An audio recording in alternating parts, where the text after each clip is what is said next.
या कंपनीमध्ये सिलेक्ट झाल्यापासून जे माझं स्ट्रगल चालू झालं ते आतापर्यंत माझं स्ट्रगल अजून संपलेलंच नाहीये. माझी फ्लाईट मिस झाली.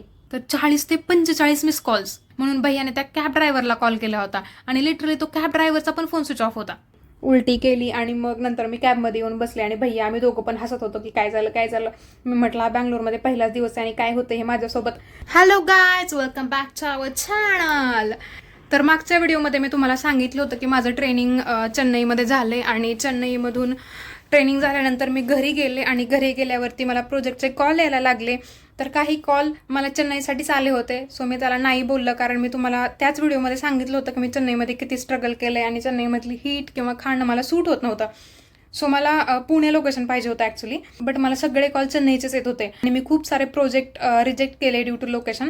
आणि नंतर मला एक कॉल आला बँगलोरसाठीचा, बट मी पुण्याची वाट बघत होते पण मला पुण्याचे काही कॉल्सच येत नव्हते. सो मी तो बँगलोरचा प्रोजेक्ट घेतला आणि लिटरली जेव्हा मी पुण्यापासून बँगलोरला जायला निघाले एवढे स्ट्रगल्स माझ्या आयुष्यात की मला एकतर मी या कंपनीमध्ये सिलेक्ट झाल्यापासून जे माझं स्ट्रगल चालू झालं ते आतापर्यंत माझं स्ट्रगल अजून संपलेलंच नाहीये. मला माहित नाही की हे फक्त याच कंपनीसाठी का सगळ्याच कंपन्यांचं असंच राहतं. एकतर मी तुम्हाला पहिल्या व्हिडिओमध्ये पण सांगितलं होतं की मी कसा इंटरव्ह्यू क्रॅक केला, त्याच्यामध्ये किती स्ट्रगल्स झाले. त्याच्यानंतर जॉईनिंग डेट येण्यासाठी मला 1 वर्ष लागलं होतं. लिटरली मी डिप्रेशनमध्ये गेले होते की मला जॉईनिंग लेटर का येत नाहीये, ऑफर लेटर का येत नाही वगैरे. लिटरली मी डिप्रेशनमध्ये गेले होते. मी एवढं रडायचे त्याच्यासाठी. ती फुल स्टोरी मी मागच्या पहिल्या व्हिडिओमध्ये सांगितलेली. दुसऱ्या व्हिडिओमध्ये मी सांगितलं की 1 वर्षानंतर मला जॉईनिंग डेट आली आणि माझं लोकेशन चेन्नई होतं. तिथली हीट मला सूट होत नव्हती, तिथलं खाणं मला सूट होत नव्हतं. मध्येच डिसेंबरमध्ये तिथे फ्लड आला होता आणि मी लिटरली मेंटल झाले होते त्या फ्लडमुळे. एवढं सगळं पाणी रूममध्ये, बेडवरून खाली उतरलं तरी माझा पाय पाण्यात पडायचा. ही स्टोरीसुद्धा मी दुसऱ्या-तिसऱ्या व्हिडिओमध्ये सांगितलेली आहे. आणि आता एक स्टोरी राहिली आहे माझ्या जॉबच्या रिलेटेड की मी ट्रेनिंग कंप्लीट झाल्यानंतर माझ्यासोबत काय झालं. सो जसं की मी तुम्हाला सांगितलं की मला बँगलोरचा प्रोजेक्ट आला अँड मी तो प्रोजेक्ट घेतला. ओके. आणि एक चांगली गोष्ट घडली माझ्यासोबत आत्तापर्यंत की बँगलोरला मला जो प्रोजेक्ट भेटला होता त्याच प्रोजेक्टमध्ये अजून एक माझा ट्रेनिंगचा फ्रेंड होता. सो त्याच्यामुळे मला ॲटलीस्ट जरा बरं वाटलं की बाबा ठीक आहे, कोणीतरी ओळखीचं आहे. आणि तो माझ्या आधी 4-5 दिवस गेला होता. सो मी त्याला कॉल करून सांगितलं की मी 2-3 दिवसांनी येते, तू माझ्यासाठी PG वगैरे एखादा बघशील का टेम्पररी. मला जर नाही आवडलं तर मी नंतर दुसरा PG करेल. So he said okay. And when मी पुण्यावरून बँगलोरला निघाले. ओके. लिटरली मला त्याच दिवशी ऑफिसला पण जायचं होतं आणि मी एकदम सेम दिवशी, म्हणजे मला ज्या दिवशी ऑफिस चालू करायचं आहे मंडेलाच निघाले होते सकाळी. असं झालं, म्हणजे मिडनाईटला ॲक्च्युली. आणि निघाले मी आणि काय झालं, माझी फ्लाईट मिस झाली. लिटरली माझी फ्लाईट मिस झाली. म्हणजे माझ्याकडून बस मिस झाली तरी मला काय कळत नसायचं की मी काय करू यार, माझी बस मिस झाली, मी कुणाला सांगू, अशी माझी अवस्था व्हायची. आणि लिटरली जस्ट इमॅजिन की माझ्याकडून फ्लाईट मिस झाली. म्हणजे आपल्यासारख्या लोकांसाठी किती मोठी गोष्ट आहे ना फ्लाईट मिस होणं. आणि ॲक्च्युली ते झालं. आणि पण तो एक खूप भारी एक्सपिरियन्स होता ॲक्च्युली. भारी म्हणजे मी थोडी टेन्शनमध्ये होते की यार फ्लाईट मिस झाली, मी काय करू, आता घरचे मला ओरडतील का वगैरे, होईल का ते होईल का. मी त्या टेन्शनमध्ये होते, but I enjoyed also. Okay. Actually मी काय एन्जॉय केलं की एक तर मला दुसरी फ्लाईट करावी लागणार होती. सो मी दुसरी फ्लाईट केली. ती दुसरी फ्लाईट कंटिन्यू नव्हती, गोवामध्ये थांबणार होती. गोवामध्ये लिटरली 4 ते 5 तास थांबणार होती आणि 4 ते 5 तासानंतर मला दुसरी फ्लाईट होती. सो ते असं झालं. सो मी पहिल्यांदा गोव्याच्या एअरपोर्टवरती गेले, गोवा थोडासा एक्सप्लोर केला, थोडा म्हणजे जस्ट एअरपोर्ट. ओके. आणि फक्त ते एअरपोर्ट एक्सप्लोर केलं आणि नंतर मी दुसरी फ्लाईट करून रिटर्न आले. तो एक पण चांगला एक्सपिरियन्स होता. म्हणजे आता जर कोणाची फ्लाईट मिस होणार असेल ना, मी सगळं डिटेलमध्ये सांगू शकते की तुम्हाला काय काय करायचं आहे. ओके. सो मी ते झालं माझ्यासोबत.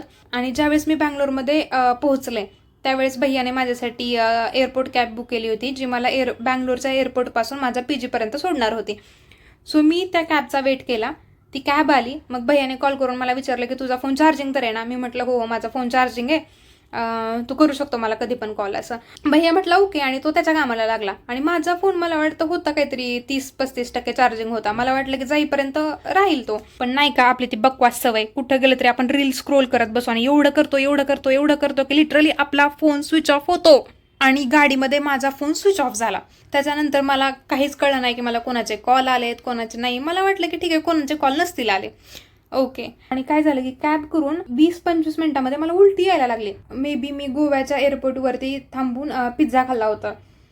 पण मला पिझ्झाने नॉर्मली काही होत नाही, बट मला माहित नाही की मला का एकदम उलटी यायला लागले, एकदम असं मळमळल्यासारखं व्हायला लागलं.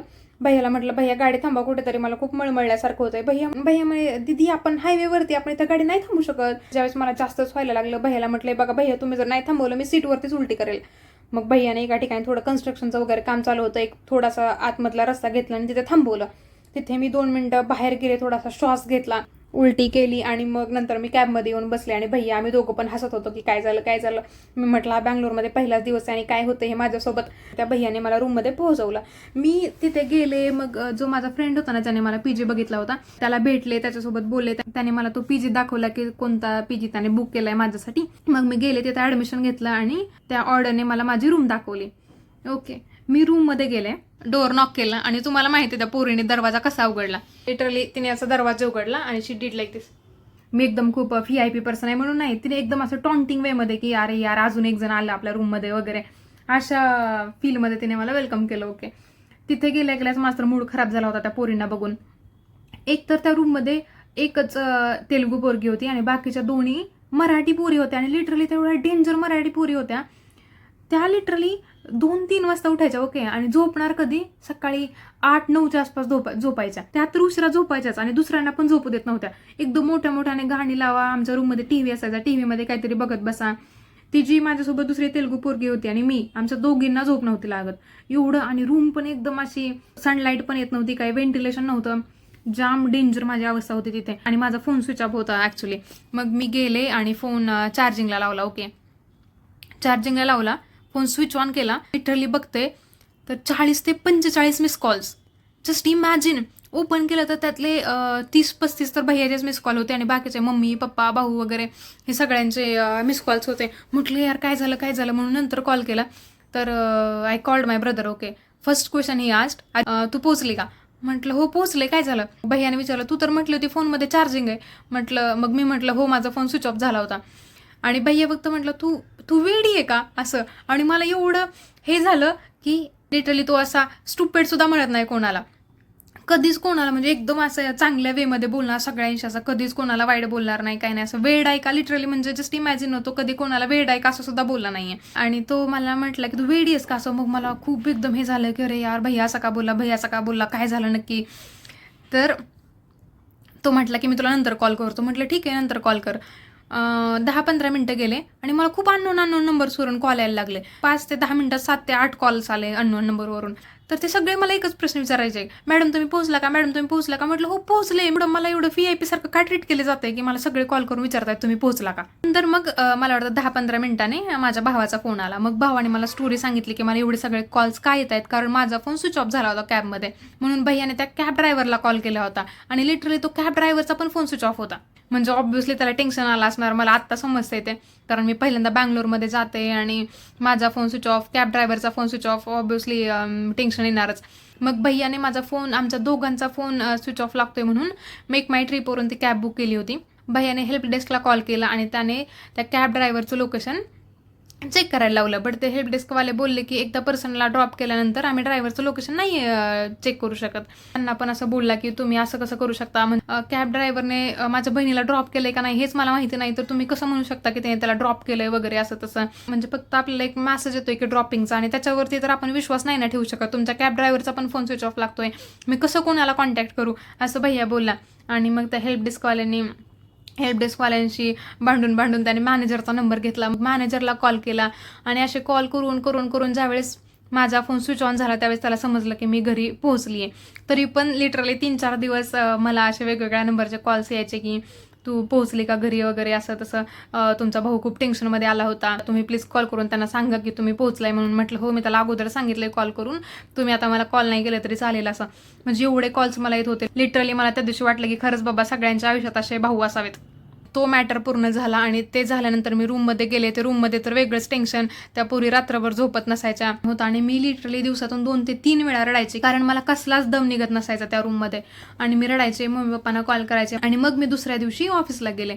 ऑफिसला गेल्यानंतर जो माझा फ्रेंड होता तोही माझ्यासोबत आला होता. मी त्याच्यासोबतच गेलते ऑफिसला, कारण तो आदल्या दिवशी पण गेला होता, सो त्याला माहित होता की रूट वगैरे. मला वाटतं माझा आठवडा चांगला गेला असेल त्या ऑफिसमध्ये, की व्यवस्थित सगळे लोक यायचे, बोलायचो, आम्ही त्यांच्याशी बोलायचो. कारण आम्ही कोणत्याही टीमला टॅग नव्हतं झालो, आम्ही फक्त असे सेपरेट आम्ही बसायचो आणि काहीतरी युडेमीचे कोर्स करा वगैरे, हे ते ॲक्सेस रेज करा, प्रोजेक्टसाठी काय काय लागणार आहे. So we were doing that only. आणि आमचा कोणी टीम लीड नव्हता, काही नव्हता, टीममेट्स नव्हते, फक्त आम्ही आमचं काम करायचो. त्याच्यामुळे माझा आठवडा तर व्यवस्थित गेला. मी नंतर पीजी चेंज केला आणि आता मी राहते या पीजीमध्ये. ही रूम थोडी म्हणजे कशी तरी आहे, बट रूममेट्स लिटरली सोन्यासारखे आहेत. म्हणजे सगळं व्यवस्थित चालू आहे, आता काही प्रॉब्लेम नाहीये. आणि एका आठवड्यानंतर मला प्रोजेक्ट भेटला आणि तिथून माझं जे स्ट्रगल चालू झालं, म्हणजे काय सांगू तुम्हाला. इतकं सगळे असे निगेटिव्ह व्हिडिओज बघायचे ना, ते सगळे माझ्यासोबत घडायला लागले.